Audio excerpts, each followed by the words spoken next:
Anonymous Pinoy Confessions. I'm female, 21 years old. 3 years ago, kinuha ako ng tita ko sa kanila dahil papaaralin nila ako because money is tight. In my stay there, it was going smoothly until kinuha rin ng tita ko yung pinsan ko na anak ng kapatid niya. Months passed and we became so close that he ended up taking advantage of me. He harassed me not once, but twice. Pinatawad ko siya nung unang beses pero ginawa niya ulit. Hinahawakan niya yung dibdib ko pag tulog ako while doing his thing.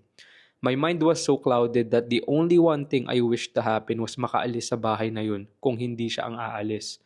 Kasi nung time na yun parang wala akong kakampi. Like, hello, I'm the victim here. Ayaw nila akong umalis for the sake of the relationship of the family and the business. Kahit gustong-gusto kong umalis, wala akong maisip na reason kung paano ko magagawa yun. Kasi just seeing his face made me panic. Take note that we lived in the same roof as well. So I called all of them toxic and that triggered them all. Ngayon, ako pa yung lumabas na walang utang na loob, mapagsamantala at walang hiya. Nakaalis ako sa bahay na yun. Naghanap ako ng trabaho para maipagpatuloy ang pag-aaral ko.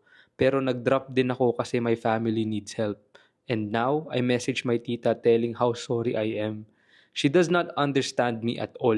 Ako pa rin yung walang hiya. Sa situation na to, I'm still figuring it out what is really happening. Like hindi ko magets.